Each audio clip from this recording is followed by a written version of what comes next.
जय श्री राम। मैं महेंद्र सुभाष गोस्वामी, मूल निवासी बटेश्वर तीर्थ, वर्तमान दिल्ली में रहता हूँ। मैं सेवानिवृत्त अधिकारी भी हूँ केंद्र सरकार का। हमारा एक ब्रह्मलाल मंदिर का मसला चल रहा है कई सालों से, जिस पे अवैध रूप से कुछ दबंग लोगों ने कब्जा कर रखा है। तो इस संबंध में मैं पहले भी वीडियो में विस्तार से बता चुका हूँ। अब मैं इसमें ये बताना चाह रहा हूँ कि ये सारा मामला जो है भूतपूर्व प्रधानमंत्री और भारत रत्न श्रीमान अटल बिहारी वाजपेयी जी के संज्ञान में था, और उनके निजी सचिव उस समय थे श्री अजय बिसारिया जी, जो कि इस समय कनाडा के एम्बेसडर हैं। वो मुझे भली भांति जानते हैं। तो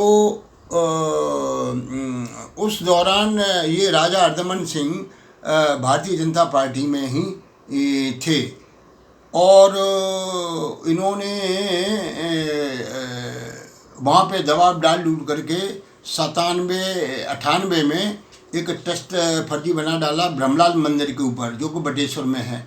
और उस मंदिर की देखरेख हाकिम परगना ही करता था बहा का, और उसका काम यही था कि मंदिर का सारा पैसा हिस्सेदारों में बांटना। कम से कम इस समय 1000-1500 के करीबी संख्या में होंगे हिस्सेदार, क्योंकि वो मंदिर की सेवा पूजा करते थे और उसी के दान पुण्य पर उनका जीवन चलता था। तो इन्होंने ट्रस्ट बना के कब्जा कर लिया, पंजीकरण करा लिया, और एसडीएम को निकालने का प्रयास किया, लेकिन एसडीएम के नहीं निकाल सके। लेकिन ट्रांसफ़र इन्होंने करा दिया। अगला एसडीएम इन्होंने अपने मतलब का बुला लिया, बुला लिया। वो भी इनकी हाँ में नालने लगा। तो हमने फिर मामला मजबूर को कोर्ट में दे दिया। तो कोर्ट ने हमारी बात सही मानी, क्योंकि मामला हमने कोर्ट को उसको क्या कहते हैं एसडीएम के खिलाफ दिया था। कोर्ट ने हमारी बात सही मानी, और अभी तक इन सब की ट्रस्ट की और एसडीएम की, डीएम की, सबकी अपीलें एप्लीकेशन रद्द हो गई। और हमारे इस मुकदमे की पैरवी हाई कोर्ट में श्री केशीनाथ त्रिपाठी जी, वरिष्ठ अधिवक्ता, और ये पश्चिम बंगाल के गवर्नर भी रहे, बहुत सज्जन आदमी हैं। उन्होंने अर्धमन सिंह का जो स्टे लिया था वो खारिज करा दिया सन 2012 में। तो कोर्ट ने ये फैसला दिया कि निचली अदालत को जल्दी से फैसला करें। और अभी भी कोर्ट ने को हमने कहा साहब वो वहाँ पे लटका हुआ सब रद्द हो गई, फिर हमारे वो फैसला क्यों नहीं देते हैं। तो कोर्ट ने कहा कि 3 महीने में फैसला करो। अब तब तक करना का चक्कर आ गया, इस वजह से सब मामला वो लटका हुआ है। तो अटल बिहारी वाजपेयी ने बीजेपी से इनको राजा अर्धमन को निकाल दिया था, और फिर ये जा कर के समाजवादी पार्टी में चले गए। तो बस वहाँ जा कर के फिर वो हमको परेशान करने लगे। फिर हम अखिलेश जी के पास गए। अखिलेश जी ने हमारी सच्ची बात, अखिलेश जी में ये बात है वो ईमानदार आदमी है। वो अपने पिता के खिलाफ लड़ गए, क्योंकि उनके जो पिता हैं वो इनका साथ दे रहे थे। तो एक्चुअल में उन्होंने ही हमारी जान बचाई। और मोदी जी ने हमारे लिए लेटर भी लिखा था अखिलेश को, हमारी सुरक्षा के लिए। सुरक्षा हमको मिल चुकी है, लेकिन अभी तक हमने इस्तेमाल नहीं की है। तो मेन मसला यही है कि इसमें अध्यक्ष ब्रह्मलाल का राजा बदावर नहीं है, क्योंकि ये केस पर ही हाथ चुके हैं 1993, केस नंबर 307/1984। तो अटल बिहारी जब तक थे तब तक ये हमारे मंदिर पर हाथ नहीं डाल सका। लेकिन जैसे ही अखिलेश जी के पास पहुंचा तो वहाँ, और अब अखिलेश जी जब इसके पीछे पड़े, अर्धमन के पीछे, तो बीजेपी में फिर आ गया। पच्छा लिखा इसकी वो है विधायक।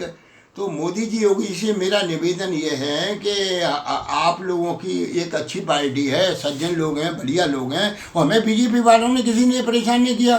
बीजेपी में मेरे 100% लोग जान पहचान के हैं, अच्छे मित्र हैं, लेकिन उन्होंने किसी ने परेशान नहीं किया। लेकिन उस व्यक्ति ने परेशान किया जिसको प्रताड़ना के तहत अखिलेश जी ने बाहर निकाला। और हमको तो ये पता भी नहीं था कि मोदी जी ले लेंगे। मोदी जी को हमने बहुत लिखा, लेकिन फिर भी उन्होंने ये कहा कि राजा को नहीं लिया है, उसकी पत्नी को ले लिया है। मैंने कहा पत्नी के ले लो, लड़के के लो, समस्या तो वही को वही रहेगी। तो या तो हमारे साथ न्याय कर दो कि उसका है तो उसे दे दो, उसका बनता है तो। जबकि उसी के जो पिताजी हैं मान सिंह, राजा मान सिंह 1940 में खुद लिख के गए हैं कि उनका केवल एक मंदिर है जो ब्रह्मलाल का है, जिसे वो हम लोगों को वो दे गए, हम लोगों को सेवा के लिए दिए। उसमें मंदिर में कोई एक फूटी कौड़ी भी नहीं आती थी, लेकिन मंदिर में पैसे आते। जब पैसे आने लगे तो ये सवाल यह है कि इनके जो पिताजी हैं राजा मान सिंह, वो उनको दे गए हैं, इनको तो नहीं दे गए। तो ये उसमें जब्ती कब्जा कर रहे हैं। फिलहाल बात यह है कि मंदिर का अध्यक्ष है कौन, तो सरकार ने व्यवस्था कर दी। अच्छा, इन्होंने पहले भी कोशिश की थी, तो इनका वो ट्रस्ट को रूल ऑफ कोर्ट नहीं माना कोर्ट ने, तो फिर भी ये व्यक्ति इसके अध्यक्ष बने हुए हैं क्योंकि सरकार उनकी है। तो ये तो कोई ठीक बात नहीं है। भाई मंदिर किसी का हो, वो तो भगवान के मंदिर हैं, लेकिन मंदिर की आय पे, इनकम पे हम 5 पंचों का, हिस्सेदारों का हक है, उसे कोई नहीं ले सकता। ये हम लोगों को विरासत में मिलता रहा है। कोर्ट अगर उनको देती है तो ले जाओ, हमें कोई दिक्कत नहीं है। लेकिन कभी पुलिस का डर, का एसडीएम का, डीएम का, इनका डर, डीएम एसडीएम खुद इनसे घबराते हैं। उन्होंने कोर्ट में लिख के दे दिया कि हमसे जबरदस्ती इन्होंने दस्तखत करा ली है। अच्छा, हमको खुद इन लोगों ने जान से मारने की धमकी दे रखी है, 3-4 FIR हमारे खिलाफ कर दी है।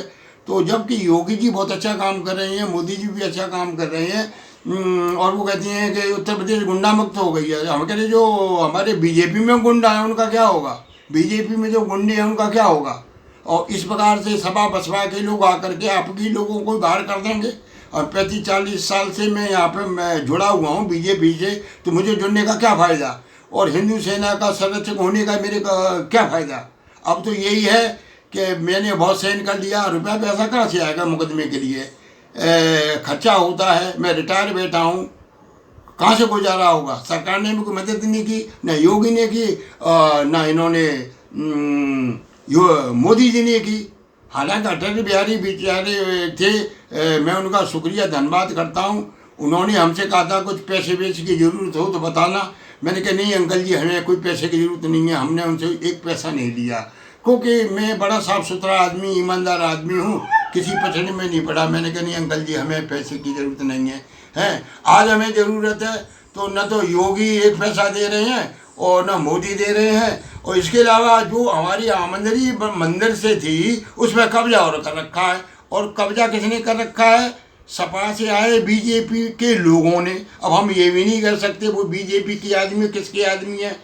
तो अगर हमारी उस पर हालत पर रहम तरसाए योगी जी और मोदी जी अगर सुन रहे हैं तो सख्त कार्रवाई करें। मोदी जी का मैं बहुत बड़ा प्रशंसक रहा हूँ, और वो मेरे भी रहे हैं। मेरे को 2-4 लेटर भी मोदी जी ने भेजे हैं एड्रेस करते हुए। मेरे जन्मदिन की मुबारकबाद मोदी जी ने भेजी है, लेकिन आज मेरा दिल दुखी है, तो मैं क्या करूं। कुछ कर नहीं पा रहा हूं। तो इन्हीं शब्दों के साथ मैं अपनी वाणी को विराम देता हूं। योगी और मोदी जी इस समस्या को निपटाएं, और ताकि जो 1000-1500 जो परिवार पल रहे हैं वो भी आपके ही समर्थक हैं, और बहुत से लोग तो बेचारे पैसे की उसमें मर भी गए। धन्यवाद। जय श्री राम।